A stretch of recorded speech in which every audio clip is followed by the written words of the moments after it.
Welcome to this week's edition of The Informed. Joining me this week are Sherelle Ainsley, who is a small business owner, retired athlete, single mum, and recently contested the Victorian state election as an independent. Mario Beeks is a human intelligence and interrogation expert and a #1 best-selling author. John Heron is a victim of crimes advocate and family violence campaigner. And joining us for the first time is Reuben Humphreys. He's an election campaigner. His interests are in environmental health, community development, constitutional reform, and what I'm really envious of is the fact he's doing his master's in Indigenous archaeology. So welcome, team. I'm Caroline Council. I'm the host for this week. Thank you. Morning. Okay, so this week, Tuesday night, if you heard Mike Burgess and his speech, which was his 4th annual threat assessment speech, he's the ASIO Director General. If you heard it and slept well, I want what you're having because it actually put a chill down my spine.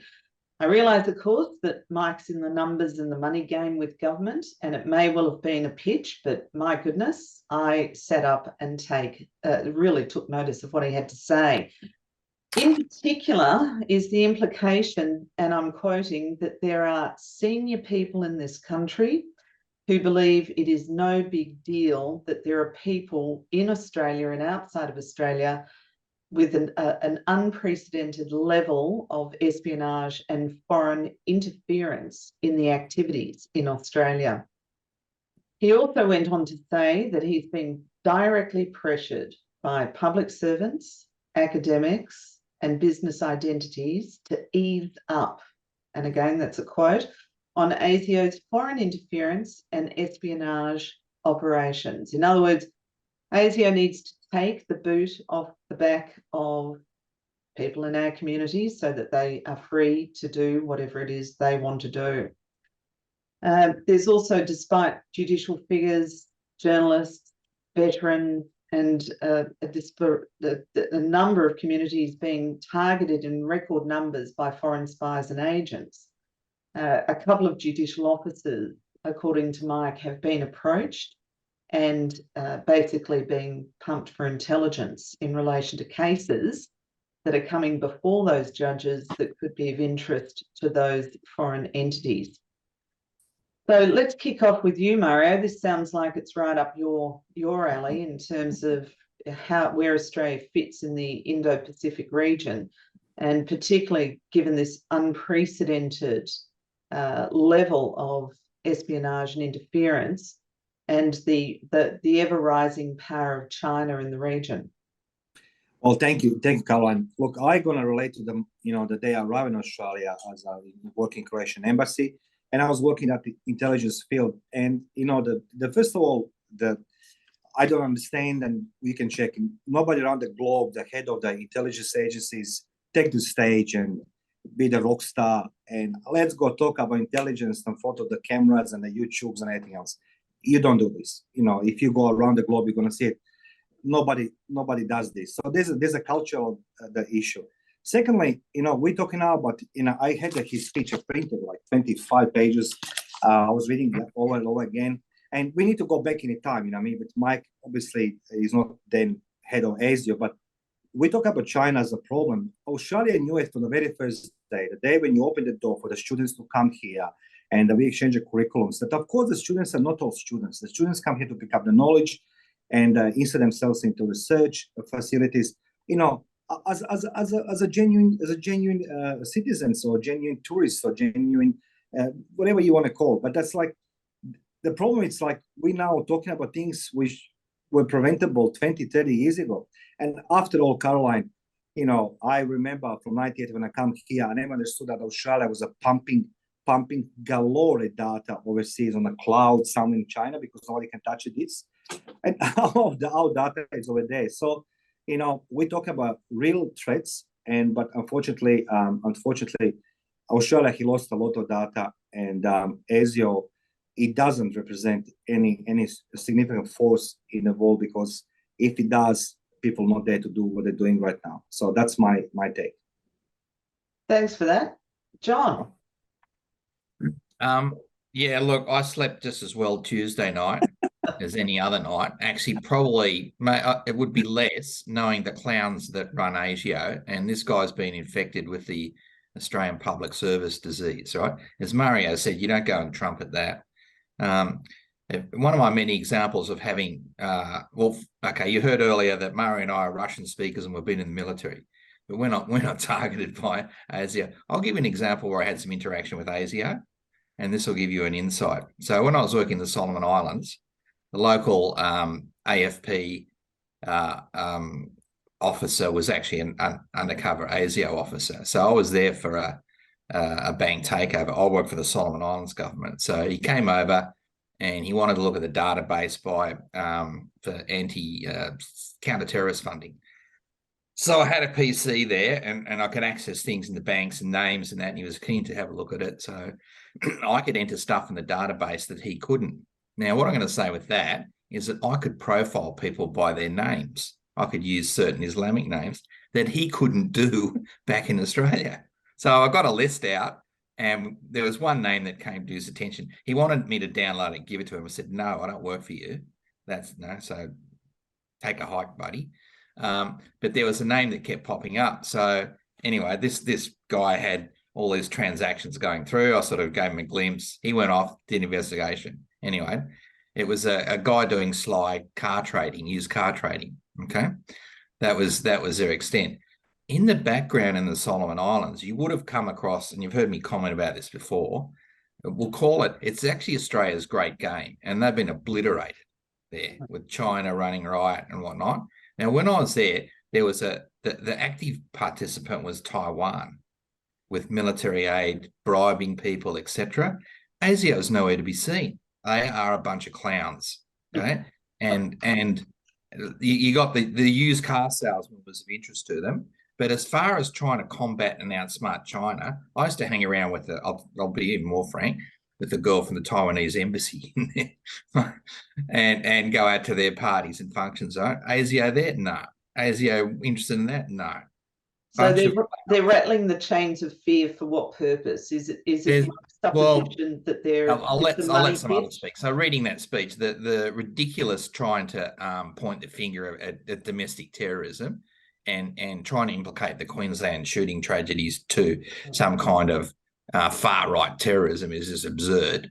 It's like after 9/11, the only thing Hollywood could produce about terrorism was Serbian terrorists, right? Maybe Mario and I might sort of not, but really, that was Hollywood, right? These guys can't make Hollywood. That's, like, I'll let others have it. Say. Well, what pointed out to me, there was a couple of things that really struck a chord with me. John, you just mentioned about the Queensland and about domestic terrorism, and I agree with you on that. But he said that there was 3 T's. There was the threat, the trust, and the teamwork. And for me personally, trust has been really eroded with our public officials. So that did ring a chord. And then later in his speech, he was talking about our values. And unfortunately, more and more, my personal values don't generally seem to align with some of our politicians. So when he was talking about politicians and their potential to be, taking the pedal off, I think, Carolyn, as you said, it did worry me, because I have had suspicions that many of our politicians are not acting in the best interest of our country, of us citizens. And it kind of raised a red flag for me. I'm going, well, at least someone's now talking about it in a public, professional arena. So there's a lot of other things going on there, and a lot of that's above my head. But trust, I've lost trust in our government, and I have also don't feel aligned with the values. So from an internal and from just a normal person going about my day-to-day lives, some of those things did really ring true with me. Can I just add something on this one? Sure, I'm sorry to... You remember the 2020 when I can't even, I don't know how the spell that was, how to call this epidemic, right? I mean, COVID-19. And one thing struck me when I was overseas, I was in the Middle East there for work, and I was watching on the news, and I said to myself, how come all these Chinese planes, how the Chinese knows that need to pick up all these medical supplies and fly out to the country, like literally fly out. And like, if I put a hat back, back as a counterintelligence officer, and particularly military, I would say like, like that's a failure of the intelligence services, because it's not just, sabotage, as Mike Burgess says, like, congratulations to him. And as I say, Australia has the biggest advantage than any other country in the world. It's an ally nation. Whatever comes in and comes out, government control. End of the story. So it's 50% jobs, easy can be done. But what's happened in 2020 was a clearly failure of intelligence, because I couldn't understand that hundreds of planes shipping all this medical material in China, and nobody noticed it. And most importantly, it was no investigation. Now, imagine in a case that Australia went into some type of the armed conflict, and we need, bandages and everything else. What would you say? Like, can you return the planes back? I mean, they understand this is the biggest problem. No sabotage, stealing our intellectual property. Nobody cares for the Australian intellectual property anymore, because we arm the students. It's like the students was just a door into the heaven. So like that's one of the examples I was worrying 2020. So medical supplies being fleed out. Can I just add with that? It actually happened by mid 2019. I was ordering a lot of IT equipment for the Victorian government, and everything went dry, right? So anything from screens, servers, anything produced in China, which is quite interesting, right? That was 6 months before Wuhan. So there was something going on in China, big time. You couldn't order any IT equipment for love of money. Was that picked up? No.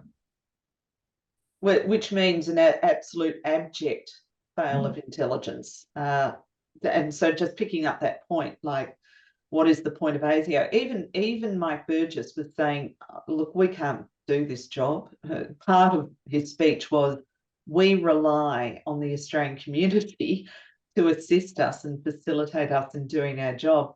I couldn't help but think of the soup cans with strings, that whole idea of, are we that primitive? Are we still the sort of toddler on the world stage? And we've just been given examples, of course, by our panelists, that we seem to be missing in action at times when it matters most. Just picking up Sherelle's point as well about our politicians and decision making, I just want to throw it out there in terms of Australia powering up with the UK and the USA and creating AUKUS. Is this making us a bigger target for China, or is China just simply a machine that keeps rolling regardless of our little feeble attempts to try and gird our loins in terms of our sovereignty? Can I answer this one? I've done that paper for the university on that topic, and I was being harshly reprimanded about my thinking. But I know I can see now that this comes out. You remember the guy, Eric Snowden? Everybody remembers him, right? And he said how the US was tapping in China. Sorry, I'm lying. In Spain and Italy, the internet cable. Now, just figure of speech. Just think about this one. Australia is connected with the undersea cable on the internet, and ask yourself where this cable starts, on what station outside Australia. First one, that's our communications are being shuttered. So, that's just a start for that one. Now, there's several cables, Mario, so it doesn't matter. So there's a Pacific one in the Indian Oceans. But just want to, not hogging it, but I just want to say about China is very active here, right? In what they were really concerned about, and having lived in China, when in 1 year when I was there, they executed 20,000 Falun Gong until they got the idea of harvesting their organs and selling them, right? And they had a good process going there. But they've been very active in penetrating Chinese students, but they're not interested in Australia, okay? They're interested in what sort of activities Falun Gong gets up to here. If they want to know about the Australian military, they can go to Jane's Defence Book, which would be far more knowledgeable than Chief of Army Campbell, who's another one like the ASIO head that's only concerned about his job, right? And he probably worse, and Campbell being really disliked amongst the ADF, but then another story. But again, they are active, but they're active for their own interests. They don't give a rat's about Australia. Yeah. I agree with you, John. I agree with you, John. Yeah, that's my take on it as well. And look, my father was the first non-journalist to come back from Tiananmen Square.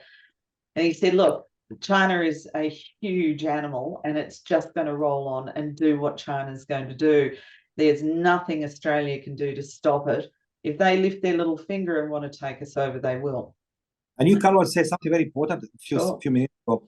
You said something important that the head of ASIO implies that he needs the support of the public. People must understand that Australia, it's a very diversified country and a lot of nationalities lives here and everything else. And when you compare to China, somebody who's come from colonialism, it's that part of patriotism and nationalism belonging to the native land or something like this. And that's the problem for Australia, because you have different nationalities working in different type of sectors, and that's why one of the reasons why I can have the very successful network of the people loyal to the state. I guarantee you that one. I guarantee absolutely.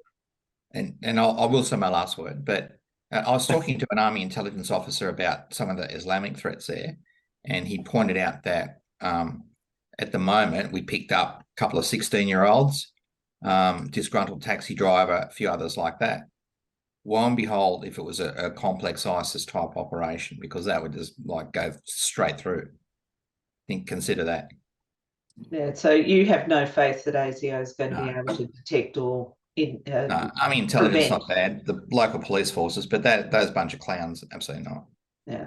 Well, it was interesting that they kept using examples, and he was sort of celebrating examples. But through my mind, just ran this thing. Well, you're celebrating examples. You're not even really scratching the surface of probably what's actually happening and what's going on. So that was just the lack of trust I have, I guess, in what they're doing, because that's all I could keep thinking about. If you've got those, there's probably a whole other network that you don't even know about. The hive, well, it's probably bigger than the hive, Yeah, to build on what you were saying, Sherelle, that's absolutely the case. And ASIO can only be a reflection of the government that employs them and funds them. And if our leaders are indeed taking their foot off the accelerator to reflect the interests that they have, then we should have real concerns that ASIO is really being kept back from doing its job properly. We have to be really concerned about our leaders and how much influence they are indeed exposed to. And I have a great deal of concern for the state level of politics, because unlike the federal level, you can have multiple citizenships, you can have all sorts of ties and contracts that our federal MPs are restricted from having. And I see a great deal of influence there. And we've seen that in Victoria with the One Belt, One Road strategy really inserting itself strongly, trying to take over the Andrews government. The amount of influence that I see in the local political scene is really quite concerning. And taking note from what Caroline was saying, yes, China is particularly aggressive, and they're just universally aggressive towards all security interests.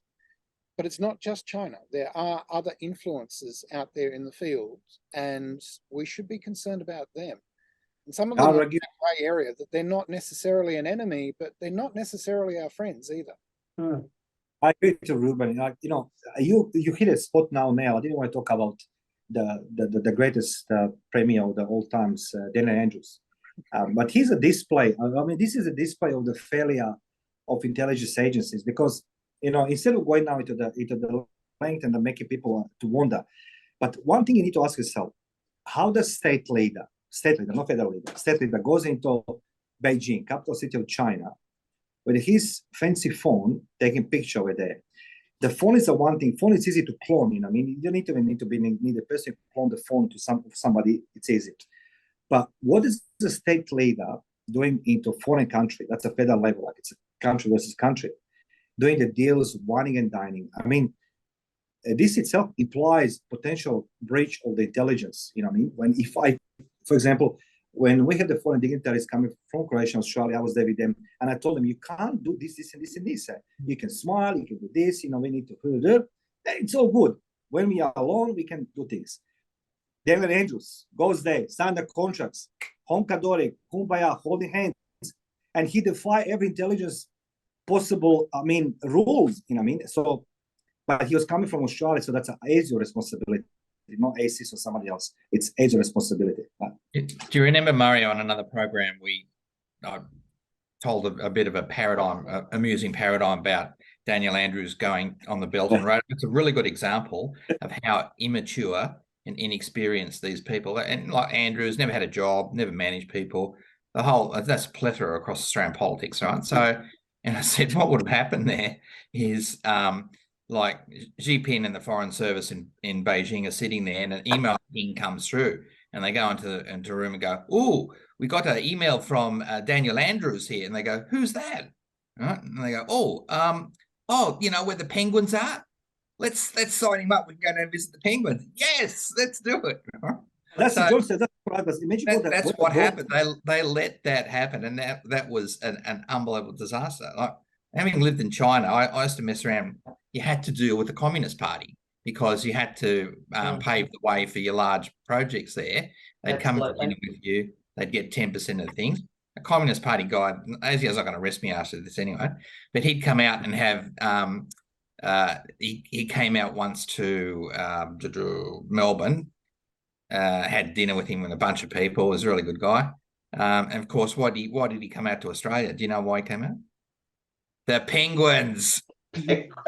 Yes. Well, it gives me great heart, John, to think that when they do take us over, they're taking us over for the sake of our fauna. That's so fantastic.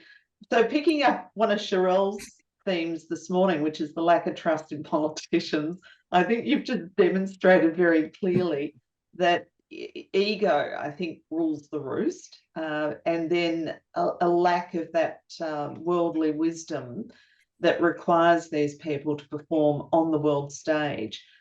So I'm not sure, and I know what happens. Once you're in politics, you believe that you have the ultimate power, and it's unbridled, it's unchecked. So is Mike Burgess just sort of trying to tug their shirt tails and say, "Oh, don't forget us and the fact that, we know more than you do"? What's it going to take for the politicians to wake up and smell the roses? And what does ASIO need? Is it a truckload of money and just a completely new revamp of skills? What's needed to keep the sovereignty of Australia safe from interference? He succeeded a lot of mess from before. And, like on that topic, as John said before, and Daniel Andrews, just put this into context, Carolyn, as a legal representative. Imagine what the world thinks when some regional leader goes in foreign country doing the deals. Did you see that, from US, somebody goes in China or some other countries? That's an extremely failure of intelligence. What it needs, Mike Burgess, it is a truckload of the money, absolutely. And it's the new vision, Australia being enough for itself without relying heavily on other things from overseas. And I feel like it's a new times on our doorstep. So we need to forget everything that's happened before 2020. We need to think Australia as a nation, how can we be stronger and more unified, in that quest. Now, money won't do anything, because if you pay peanuts, you get chimps. If you pay bananas, you get gorillas, right? And that's going to be that's the case throughout Australia, public servants. I believe there's nothing you can really do about, unless the entire country, the culture changes, particularly with public administration. So that's just out the window with these people here. Again, that ASIO guy is just talking his own book and his job. Right? And that came through for me as well, John. That was one of the themes, I thought. I agree. I think Mario said earlier, it's all this media show, which is exactly what our politicians do. We're not actually electing politicians based on merit at all. We're basing them on who has the biggest campaign, who throws the biggest money. So like John said, unless we change that culture and we actually change it, and throughout the whole, the politicians are going to keep doing what they do because their egos are sky high, and we need to actually start focusing on merit rather than who can spend the most media money and, you know, promote themselves the best. Patriotism wins over everything. And I always come back to these Australians. They don't know how lucky they are. This is such a beautiful country. You have every reason to be happy, successful, healthy. But you know what I mean? There is missing what's it calling patriotism. And I don't understand why this is missing. You know, that should be there. And when you talk about politicians, Sharelle, she's right. In what country the politicians go tarnishing each other, say like, we don't have submarines. We don't have submarines. We're going to have in 10 years' time. Well, nobody's going to wait for the war for 10 years to have a submarines. Instead of this, you need to say differently. We are working on our capabilities. We are, and that's an intelligence failure again. So yeah, look, having been the ADF, they're holding out, and they're a beacon of professionalism, frankly, particularly the leadership and management. But again, okay, you had Andrews heading out to Tiananmen Square. What would he have told the Chinese? That he was a good cyclist and he could switch seats with his wife, probably. That's really good. And then Albo tries to go over to Xi Jinping. What does he say? Help, guess what? I'm a houso. So seriously. So are we a nation of innocent toddlers, or are we deluded teenagers, or, you know, missing in action adults? It's the leadership. Again, as Sharelle said, the people that we vote in, absolutely, we vote in people that we don't want others to get in. It's more like a spite vote. Exactly. And at the same time, you've got a system where continuously it's a one-party state throughout the country, everywhere being voted in on a third of the vote, just like another famous autocrat in time gone past. Yeah. So election reform. So there's a couple of things, themes coming through, and certainly who gets elected is one of them. You wouldn't put these people on a board to manage a business. No. You couldn't hire them in your workplace. So what we've seen is enormous reform in terms of who gets onto boards and skills matrix, and there's a whole lot of energy that's gone into creating harder working boards, and yet we pay no attention to who the scraping of the bottom of the barrel of humanity into positions of power. And Mario just hit on, I think, really what is plaguing us, and that is the fact that we are not unified, we are not strong. So our leaders do not know how to have the conversation with all the disparate groups. We never had treaty with our First Nations. We've never really grappled, how do you actually create strong bonds regardless of where you come from, how long you've been here. You know, where's the respect? Where's that? Who's going to have this conversation? Albanese? I don't think so. Yeah. So I'm really keen to see what ingredients do we need to become truly a strong sovereign state, and who we are as a people, I think, is at the heart of that story. You look across the Tasman, and New Zealanders are 20, 30 years ahead politically. They changed the voting system to multi-member in 1991 because it wasn't working for them. They have a good representation. They're very active. Okay, so they take a non-aligned path, and that's great. They're very active around the world on that stage for 3 or 4 million people. They're very influential in the Pacific and have real clout, while the clowns here, like tripping over themselves, like, you ever seen Monty Python and John Cleese's I Lived Under a Blanket skit? That's what you've got Penny Wong and floating around the Pacific, but you've got professional ones in New Zealand with Jacinta Ardern and Winston Peters and others like that know what they're going. And the complete difference of that as well is that they're all qualified, multilingual, whatever, you know, the kind of people you would look up to. But as you said, Caroline, these people here, they can't run a bath.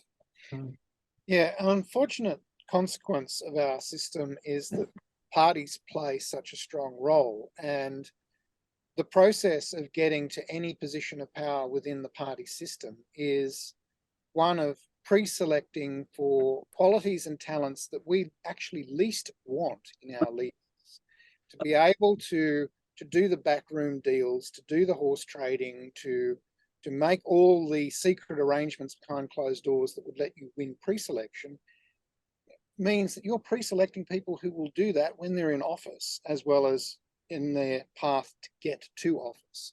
And I think this accounts for why ASIO is being held back, why so many of Australia's interests are being held back. And the political class just have that incentive to keep doing what they're doing. Now, I can see that from the Indigenous community.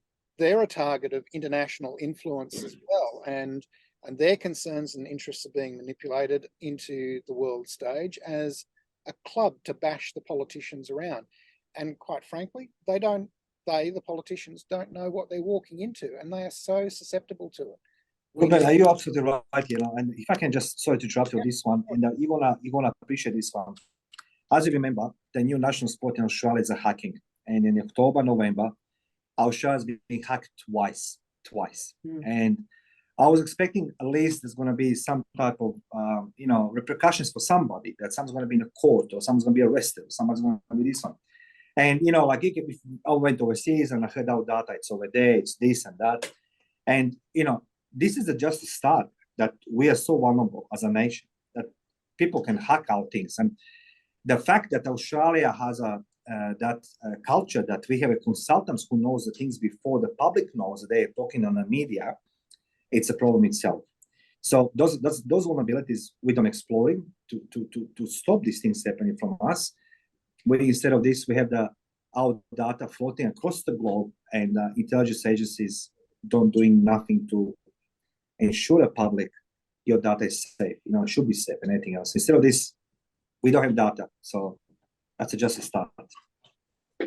Well, I think some final comments from the team, and then we might wrap this conversation up.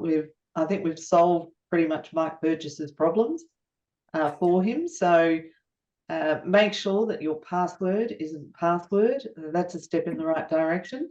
Any comments from anybody else before we say goodbye? I'll just touch on New Zealand again. So they're discussing beyond Waitangi, the treaty there. Got one. Leave it at that. Yeah. Yeah. My Burgess was a good job. I congratulate. One thing we need to say to these guys, congratulations, because it's like Australia has no bombs, explosions across the country, across the cities, and that gives you enough confidence that they're doing a good job when it comes to the terrorism. However, everything else, as John says, it's different. I'd say if you're trying to build trust, which is what he was saying, and part of that was transparency, if you are having these politicians that are, trying to put the brakes on, call them out. I would like to know who they are. Let's be honest. Say their names, say the business, leaders' names, so we are all on the same page, because that's transparency. That's my view. We all have to learn she won't be right, mate. We have to start paying attention. We have to start concentrating on what our leaders are doing and saying. We have to start paying attention to who they are circulating with and who's showing up in their office trying to have a lend of their ear. We have to look at the financial incentives, and we as a community, all of us together, need to concentrate on where the influence is. And going back to what John was saying, yes, we do need to finish some unresolved business, but this Voice to Parliament campaign is very much a political project. It is being manipulated. It is being influenced by foreign interests as well. So I think we need to get beyond some of this nonsense and get to the real core business of what would make Australia good and great again. But let's not get caught up in these political projects like the Voice. And let's hope that politicians one day can park their egos and actually think about what is in Australia's best interest. Thanks to everybody today on The Informed.